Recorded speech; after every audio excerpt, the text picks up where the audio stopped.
She threw her wedding rings at his feet on a beach 4,000 miles from home, and by the end of this week, she may be carrying a secret that no ring could ever fix.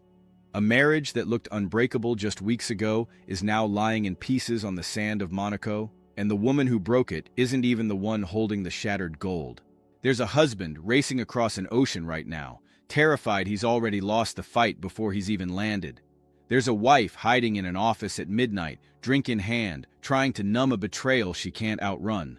And there's a man standing in that same office, equally shattered, equally abandoned, equally desperate for something, anything, to make the pain stop for just one night. What happens when two broken people who trust no one else in the world turn to each other in the dark? What happens when the loneliest woman in Los Angeles ends up in the arms of the one man who understands exactly how she feels? This is the story of Steffy Forrester and Carter Walton, two people who never should have found comfort in each other, and one drunken night that could rewrite the fate of two marriages, two families, and possibly a baby that was never supposed to exist. Before we go further, if this is your first time here, welcome to Buzz Delight. I'm Adam, and if soap opera storytelling with real psychological depth is your thing, hit that subscribe button right now, because what's coming in the next few weeks on Bold and the Beautiful is going to test every relationship you thought was solid. Now let's get into it, because this story starts not with romance, but with abandonment, and it starts with a woman standing on a beach in Monaco, watching her marriage evaporate in real time. Steffy Forrester didn't ask to be humiliated in paradise. She went to Monaco expecting a honeymoon-adjacent escape, a reset for her and her husband Finn, a chance to breathe after months of chaos back home. What she got instead was a nightmare she never saw coming. Sheila Carter, the woman who has haunted Steffy's family for years, the woman responsible for trauma that never fully heals, followed them there. Not intentionally, according to the official story. A delayed flight, a stranded woman on a beach with nowhere else to be. That's the excuse. But excuses don't matter to a woman who has spent years building walls around her children to keep this exact person out. What mattered to Steffy in that moment wasn't why Sheila was there. What mattered was that she was there at all, and that Finn hadn't warned her the second he found out. That single detail, the fact that Finn knew and didn't say anything immediately, cracked something open in Steffy that may never fully close. Because for Steffy, this was never really about geography. It was about trust. It was about the terrifying realization that the man she married, the man she chose to build a family with, might be capable of shielding the truth from her, even in small doses, even with good intentions. And once that seed of doubt takes root in someone like Steffy Forrester, someone who has already lived through betrayal after betrayal in her life, it doesn't stay small. It grows, fast. So she did what Steffy always does when she feels cornered. She fought. She confronted Sheila right there on that beach, and in a moment of raw, unfiltered devastation, she pulled off her wedding rings and threw them at Finn's feet, right there in front of everyone. No warning, no negotiation, just a woman announcing, in the most visceral way possible, that she was done pretending everything was fine. And then she got on the first flight home, and by every account, she spent that entire transatlantic trip drowning her heartbreak in alcohol, alone, thousands of feet in the air, with nothing but her own spiraling thoughts for company. Here's where it gets psychologically fascinating, though, and where I think a lot of viewers are missing something important. Steffy keeps insisting she's terrified of Sheila. She says it constantly. She frames every decision around protecting her children from a woman she calls dangerous. But watch her behavior instead of listening to her words, because the two don't match. This is a woman who has confronted Sheila face to face more times than almost anyone else in this franchise. She's struck her. She's screamed at her. She has walked directly into danger over and over again, when every instinct a truly frightened person has would be to avoid, to retreat, to create distance. Steffy doesn't retreat. Steffy charges forward, and that contradiction tells you something crucial about what's really driving her right now. This isn't just fear-talking, this is control. Steffy has lost so much control over her own story this year, over her marriage, over her sense of safety, that confronting Sheila has become the one place where she still feels powerful. But feeling powerful and feeling safe are two very different things, and right now, Steffy has neither. And underneath all of that fury is something even more fragile, something she probably wouldn't admit out loud even if you asked her directly. She's still desperately in love with Finn. She doesn't want her marriage to end. Every accusation, every explosive confrontation, every dramatic gesture on that beach, it's all coming from a woman who is terrified of losing the family she built, not a woman who is already emotionally checked out. But Steffy has one line she will not cross, one boundary that overrides even her love for her husband, and that's her children. If she believes, even for a second, that Sheila represents an ongoing threat to Kelly and Hayes, she will choose her kids every single time, no matter what it costs her marriage. That's not weakness. That's the most consistent thing about Steffy Forrester as a character. But it also means she's currently standing at an impossible crossroads, unable to fully trust her husband, unwilling to abandon her family, and completely out of ideas for how to reconcile the two. And if you followed this family long enough, you already know why a woman like Sheila showing up anywhere near Steffy's life triggers this level of devastation. This isn't a stranger intruding on a honeymoon. This is a woman who has spent years inserting herself into the lives of people who want nothing to do with her, who has caused irreversible harm to this family more than once, and who somehow always seems to find her way back into the picture no matter how many times she's pushed out. For Steffy, Sheila isn't just an inconvenience or an awkward coincidence. She's a living reminder of every worst moment this family has survived, and every time she reappears, she doesn't just threaten the present. She reopens wounds that never fully healed in the first place. That context matters, because it explains why something as seemingly small as a delayed flight and an unplanned beach encounter could detonate a marriage that otherwise looked stable just days earlier. It wasn't really about the beach. It was about everything the beach represented. Ridge Forrester, her father, hasn't exactly been a stabilizing influence here either. Instead of encouraging his daughter to slow down and talk things through with Finn, Ridge has validated her distrust, telling her flatly that he agrees, that Finn can't be trusted right now. And when the patriarch of your family confirms your worst fears instead of challenging them, it doesn't build a bridge back to your marriage. It builds a wall. So by the time Finn realizes exactly how badly this has spiraled, by the time he understands that a delayed flight and an unlucky coincidence has somehow become the reason his marriage might be over, he's already playing catch-up in a race he doesn't fully understand he's losing. And Finn is fighting. Make no mistake about that. He's desperate to get back to Los Angeles. Desperate to look his wife in the eyes and explain himself before this spirals any further out of control. He told Ridge directly that he needs to reach Steffy before something else happens, something that could tear them apart permanently. That single line should be sending chills down your spine right now, because on this show, foreshadowing like that is never just filler dialogue. It's a warning, and warnings on Bold and the Beautiful almost always arrive too late. There's also a quieter piece of this puzzle worth paying attention to, and that's Taylor Hayes. Steffy has leaned on her mother through nearly every crisis in her adult life, and there's a good chance she does the same here, sitting across from Taylor in that bathrobe, trying to explain a night she can barely piece together herself. What makes that dynamic so interesting is that Taylor understands complicated, messy, morally gray romantic entanglements better than almost anyone else on this canvas. She has lived through her own version of impossible choices and unbearable guilt. If Steffy does confide in her mother about what happened with Carter, don't expect Taylor to react with simple judgment. Expect her to react with the kind of complicated empathy that comes from having made her own irreversible mistakes in the past, which might make her either the perfect person to help Steffy navigate the fallout, or, depending on the advice she gives, the person who unintentionally helps her daughter bury a secret that should have come out immediately. Because while Finn is racing across an ocean trying to save his marriage, Steffy is already back in Los Angeles, drunk, devastated, and completely alone with her thoughts. And that's exactly the emotional state she's in when she stumbles into the Forrester Creations office late at night, not expecting to find anyone there, and certainly not expecting to find the one other person in her orbit who understands exactly what it feels like to have your entire world collapse without warning. That person is Carter Walton, and his story this week is just as heartbreaking as Steffy's, even though it's built on something completely different. Carter's marriage to Daphne Rose isn't falling apart because of betrayal or distrust. It's falling apart because of grief and guilt and a diagnosis that neither of them asked for and neither of them can control.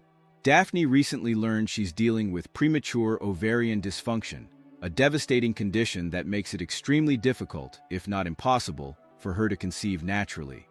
For most people, A diagnosis like that would be a private medical crisis, something a couple works through together, leaning on each other for support. But Daphne didn't lean on Carter. She pulled away from him entirely, and the reason why says everything about who she is as a person and everything about the kind of heartbreak that's about to unfold. Daphne knows how badly Carter wants a family. She's watched him want it for years. And instead of trusting that Carter would choose her regardless of biology, regardless of whether they could have biological children together, she made a decision on his behalf.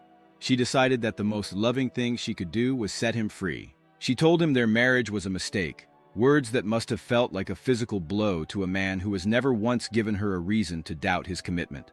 She handed back her wedding rings. She announced she was heading back to Paris, essentially releasing Carter so he could, in her mind, go find someone capable of giving him the family she believes she can no longer provide. Sit with Daphne's side of this for a second, because it's easy to paint her decision as simple self-sacrifice. But underneath that surface is something much more painful. A diagnosis like premature ovarian dysfunction doesn't just affect a person's plans for the future. It attacks something much deeper, a sense of identity, a sense of worth, a fear of being fundamentally incomplete in the eyes of the person you love most. Daphne isn't walking away from Carter because she stopped loving him. She's walking away because some part of her genuinely believes she's protecting him from a lesser version of the life he deserves, a life without the family he's always wanted. That kind of guilt doesn't operate rationally. It convinces good people to make devastating decisions in the name of love, and it rarely considers what happens to the person being left behind once the door closes. Think about how devastating that is from Carter's side of this story. He didn't do anything wrong. He wasn't distant. He wasn't unfaithful. He wasn't checked out of the relationship. By every account, Carter has been nothing but supportive through Daphne's diagnosis. And his reward for that steadiness, for that unwavering loyalty, is watching his wife walk out the door anyway, because she's convinced herself that loving him means letting him go. That's not rejection born from resentment. That's rejection born from self-sacrifice, which somehow makes it even more painful because Carter can't even be angry at her for it. He can only watch her disappear, powerless to stop a decision she's convinced herself is an act of love. And here's the detail that should be setting off alarm bells for anyone who's watched enough soap opera storytelling to recognize a setup when they see one. Daphne is devastated by this decision. She's not walking away because she's fallen out of love with Carter. Every sign points to a woman who is destroying herself internally, even as she insists this is for the best. That kind of unresolved, unfinished heartbreak rarely stays buried on this show. It tends to resurface at the worst possible moment, usually right when two other people have made a mistake they can't take back. So now you understand exactly why Carter and Steffy end up in the same room, at the same time, both completely unraveled, both convinced their marriages are already over in every way that matters. Steffy stumbles into the office, stumbling drunk, and Carter is already there, and he's been drinking too. Two people who never intended to be anywhere near each other in this state, suddenly alone together, both nursing wounds inflicted by the people they love most. What happens next isn't really about attraction. It's about desperation. Steffy wants someone to protect her, to make her feel safe again, and she feels like Finn has failed at that job completely. Carter wants to protect Daphne, wants to fight for the marriage she's trying to end, and she won't even let him try. Two people who both feel powerless in their own relationships, both craving some version of control, some version of comfort, find it in each other instead. And when you combine that emotional desperation with alcohol, with an empty office, with the kind of vulnerability that makes bad decisions feel temporarily like relief, you get exactly the kind of moment that changes everything. By the end of Monday's episode, Carter had Steffy in his arms, not casually, not accidentally. The two of them were locked in a moment that stopped just short of a kiss, and the episode cut away right as the tension became almost unbearable to watch.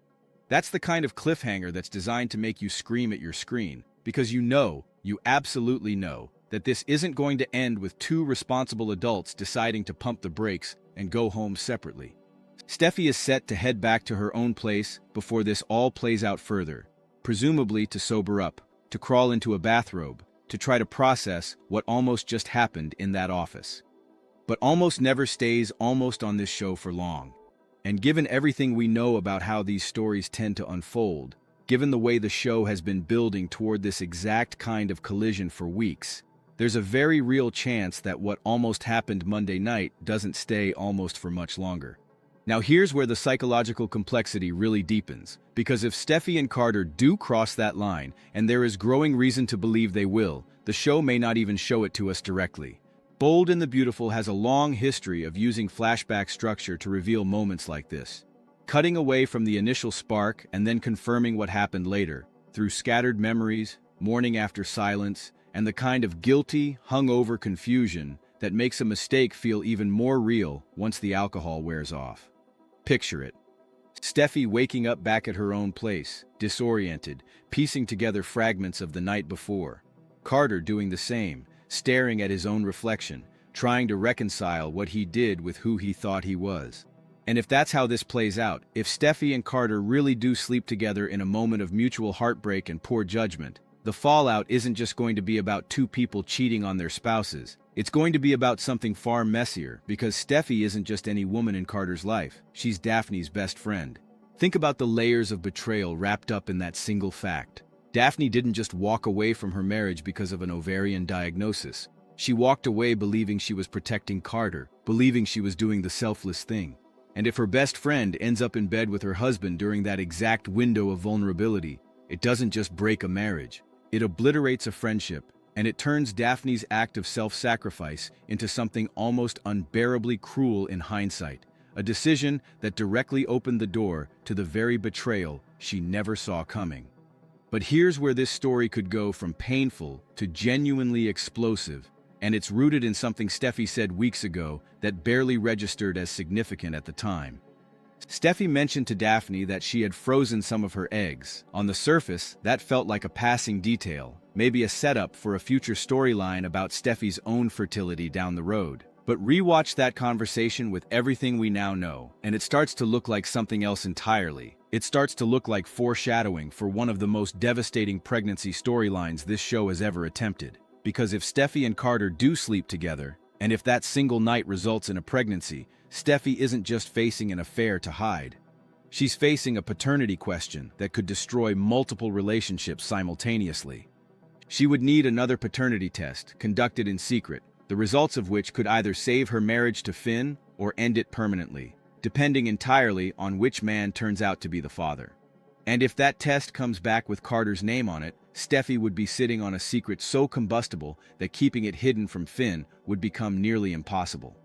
Here's where the storytelling could take an almost unbearably ironic turn, though, and it's the kind of twist that soap operas are built for. What if Steffy, faced with an unplanned pregnancy from a night she desperately wishes never happened, decides she can't tell the truth? What if, instead of confessing the affair, she constructs an entirely different narrative, one designed to protect everyone from the truth while still giving Daphne the one thing she believes she can never have on her own? What if Steffy offers to be a surrogate for Daphne and Carter, framing the pregnancy as an act of generosity rather than the accidental byproduct of betrayal? Think about how psychologically twisted that scenario would be. Steffy could tell Daphne that she wants to help, that she's willing to use one of her frozen eggs, or even carry a pregnancy for her best friend, all while secretly knowing that the baby she's carrying is already the product of a night with Daphne's own husband. It would be an act of manipulation disguised as generosity, a lie built on top of a betrayal, all in service of protecting two marriages that, by that point, might already be unsalvageable in every way that matters. And if Steffy actually pulls this off, if she manages to hand her own biological child over to Carter and Daphne to raise as a surrogacy arrangement while hiding the truth of how that baby was actually conceived, it would rank among the most quietly devastating cover-ups in this show's history. Not because of shouting matches or dramatic confrontations, but because of the sheer, aching loneliness of carrying a secret that big, alone, for the rest of her life. Of course, there's another version of this story where Steffy can't live with that lie, where the guilt of watching her best friend raise a child that Steffy knows, deep down, is the result of betrayal, becomes too much to bear. In that version, Steffy eventually breaks down and tells the truth, either to Daphne directly or to Finn first, setting off a chain reaction that no amount of damage control could contain. And if that happens, if the truth comes out in any form, at any point, the fallout wouldn't just touch Steffy and Carter, it would detonate everything around them. Because here's the thing about betrayal on this level. It doesn't stay contained to the two people who made the mistake. Daphne would lose her husband and her best friend in the same devastating revelation. Finn would be forced to reckon with the fact that his own actions in Monaco, however small they may have seemed at the time, set off a chain of events that ultimately cost him his marriage and possibly his role in his own child's life. And Steffy, the woman who has spent this entire year insisting she needs to protect her family above everything else, would find herself the architect of the very destruction she was trying so desperately to avoid. And if you zoom out and think about Carter as a character, this moment lands even harder, because Carter has spent years trying to be the steady one, the dependable one, the man who does the right thing even when it costs him. He's made mistakes before in his personal life, plenty of them, but he's also spent a long time trying to prove that he's grown past his own worst instincts. A single reckless night with Steffy, in the middle of the worst week of his life, threatens to undo all of that quiet, hard-won credibility in an instant. It's the kind of setback that doesn't just damage his marriage, it damages the version of himself he's worked so hard to become. Now think about what a pregnancy would actually mean for the wider Forrester and Spencer families if this plays out the way it looks like it's heading. Steffy already has 2 children with Finn, Kelly, and Hayes, 2 kids who have already lived through more instability this year than most families see in a decade. If Steffy adds a 3rd child into this mix, one whose paternity is in question, one born from a single night of betrayal, the ripple effects wouldn't stop with the adults. Custody, trust, and the emotional well-being of children who are already old enough to sense when something in their household has changed would all be thrown into uncertainty. That's part of what makes the surrogacy cover-up theory so seductive from a storytelling perspective. It would let Steffy believe, at least for a while, that she's protecting her existing children from chaos by quietly relocating the consequences of her mistake into someone else's household. Of course, secrets built to protect people rarely stay contained that neatly, especially not on this show. There's also a moral complexity here that this show tends to handle better than people give it credit for. Because from a certain angle, neither Steffy nor Carter did anything as black and white as it might first appear. By the time that almost kiss happened in the Forrester Creations office, Daphne had already walked out and handed back her rings. Steffy had already thrown her own rings at Finn on that beach in Monaco. By the strictest definition, both of their marriages were technically over in that moment, at least according to the actions each of them had already taken. That doesn't erase the emotional betrayal that Finn and Daphne would feel if they found out. Emotional betrayal doesn't require a technicality to hurt, but it does complicate the easy narrative of Steffy and Carter as villains. They're not calculating people plotting an affair. They're 2 shattered individuals who made an impulsive, alcohol-fueled decision in the middle of the worst weeks of their lives, fully aware, even in the moment, that it was a mistake they couldn't take back. That's what makes this story so uncomfortably human, even wrapped in all the soap opera dramatics. Nobody set out to hurt anyone. Steffy didn't wake up that morning planning to betray Finn. Carter didn't walk into that office hoping to be unfaithful to a wife he still desperately loves. But grief and abandonment have a way of stripping people down to their most vulnerable, most impulsive selves. And in that state, even good people make choices that will haunt them for years. So where does this actually leave us heading into the next stretch of episodes? Finn is still racing to get back to Los Angeles, still holding on to hope that he can repair his marriage before it's too late, completely unaware that the window to prevent disaster may have already closed. Daphne is preparing to return by the end of the week, ready to have what she believes will be a clean, dignified conversation with Carter about the end of their marriage, unaware that the conversation she actually needs to have is about something far more complicated than infertility. Ridge is continuing to stoke Steffy's distrust of Finn, unknowingly pushing his daughter further toward a decision that could cost her everything. And Sheila, the woman whose obsessive pursuit of Finn in Monaco started this entire chain reaction, is sitting somewhere in Los Angeles, completely unaware that her actions on that beach may have just indirectly detonated 2 separate marriages that had nothing to do with her at all. That's the part of this story that I think deserves more attention than it's getting. Sheila didn't orchestrate any of this. She didn't manipulate Steffy and Carter into that office together. She simply existed in the wrong place at the wrong time, and her presence was enough to crack open a fault line in Steffy's marriage that was apparently already fragile enough to break. If Steffy and Carter do end up sleeping together, if a pregnancy really does complicate all of this even further, the show will have quietly built one of its most intricate webs of unintended consequences in years, all stemming from one delayed flight and one woman's inability to stay away from a beach she had no real reason to be on. And that's really the emotional engine driving this entire storyline forward. It's not really about whether Steffy and Carter will cross the line. At this point, the show has stacked the deck so heavily in that direction that the real question isn't if, it's how far the consequences will spread once it happens. Will Steffy actually get pregnant? Will she really consider the surrogacy cover story, using her own frozen eggs and Daphne's desperate desire for a child as a shield to hide the truth of that night? Will Finn make it back to Los Angeles in time to stop any of this, or will he arrive only to find a version of his wife already fundamentally changed by a secret she'll spend months, maybe years, trying to protect? And what happens to Carter, a man who has done nothing but try to be steady and supportive throughout his wife's hardest year, the moment he realizes that a single night of grief-fueled weakness might cost him both the marriage he was fighting for and the friendship his wife's best friend once represented?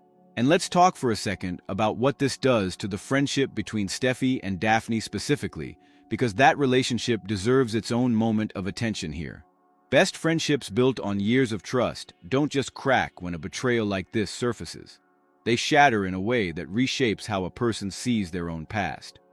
Every memory Daphne has of Steffy being there for her, supporting her, celebrating with her, would suddenly be recontextualized through the lens of this betrayal. She wouldn't just be losing a husband and a friend in the same revelation. She'd be losing her ability to trust her own judgment about the people closest to her, wondering what else she might have missed, wondering how long the two of them might have been capable of this kind of deception.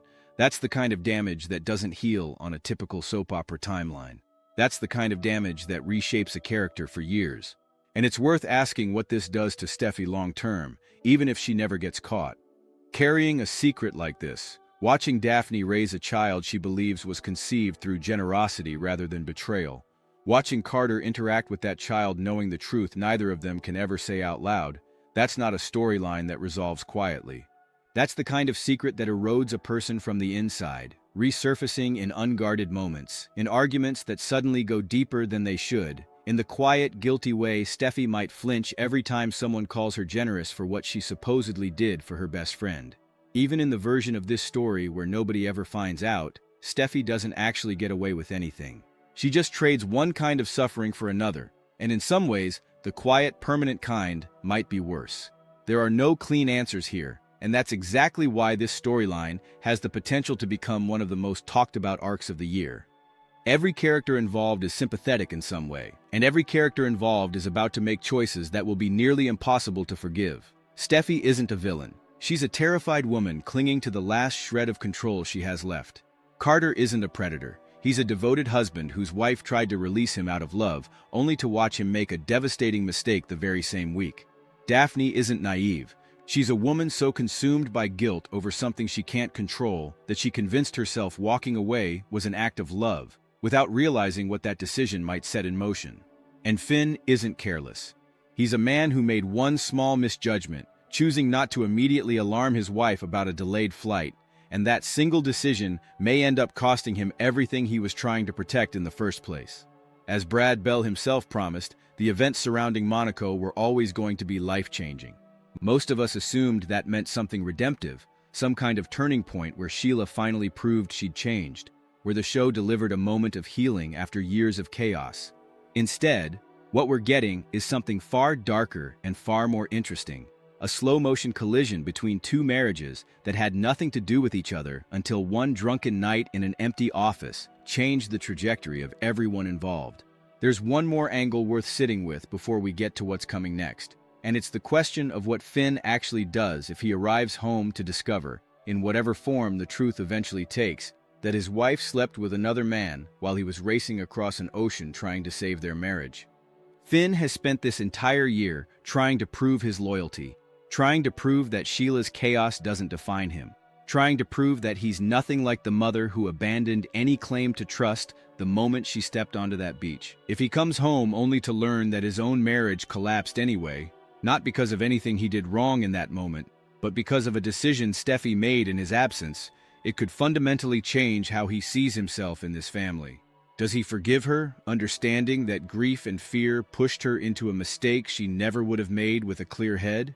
Or does this become the moment Finn finally decides that no amount of effort on his part can outrun the instability that seems to follow this family everywhere it goes? Neither answer is simple, and either one could define his character for the next several years of storytelling. So here's what we're watching for in the days ahead.